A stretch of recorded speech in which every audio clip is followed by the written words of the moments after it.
इस रेखा चित्र में आपको अल्पकाल के अंतर्गत फर्म को 3 लाभ प्राप्त होते हैं। उसमें प्रथम स्थिति है आपकी असामान्य लाभ की। यह है आपकी असामान्य लाभ की स्थिति। इसको हमने इस रेखा चित्र के माध्यम से प्रदर्शित किया है।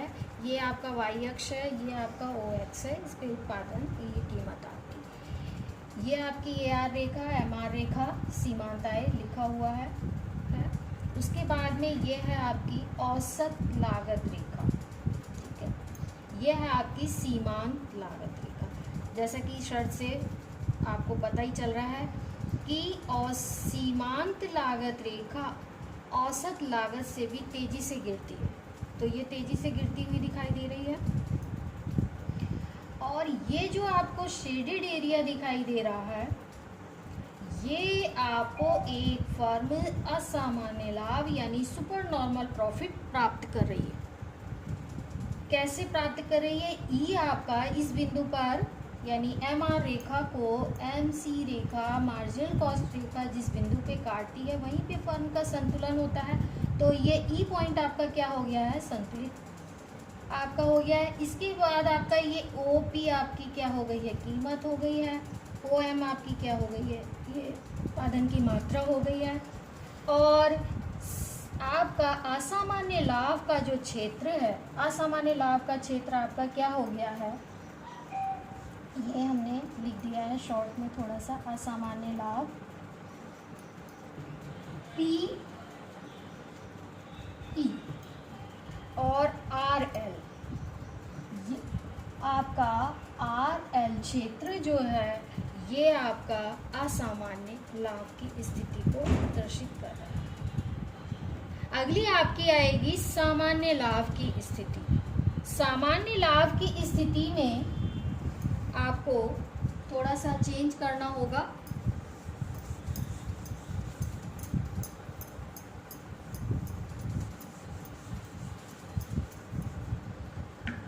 सामान्य लाभ की स्थिति में ये है आपकी AR रेखा इजिकल टू MR, ठीक है।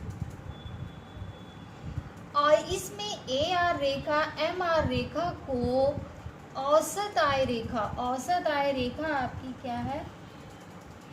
स्पर्श करती है, काटती नहीं है, इसको स्पर्श करती है, टच करती है। तो ये आपकी कौन सी है? औसत लागत रेखा।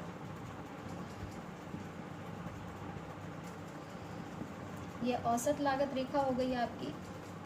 और सभी को पता है, बार बार आपको बता रहे हैं, मार्जिनल यानी सीमांत लागत रेखा हो उससे तेजी से गिरती है।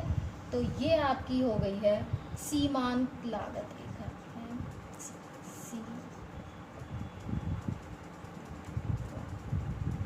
यही आपका संतुलन का बिंदु हो गया। और ये हो गया उत्पादन OM, ये हो गई आपकी कीमत, ठीक है। काट नहीं रही है, इसको औसत लागत रेखा जिस बिंदु पे स्पर्श करती है वहीं पे आपकी सीमांत लागत रेखा इसको काटती है। तो इसको केवल यहाँ पर सामान्य लाभ की प्राप्ति हो रही है, यहाँ पर असामान्य लाभ नहीं है, यहाँ पर केवल क्या है आपका सामान्य लाभ। अल्पकाल के अंतर्गत, अल्पकाल चूंकि इतना कम समय होता है, सामान्य लाभ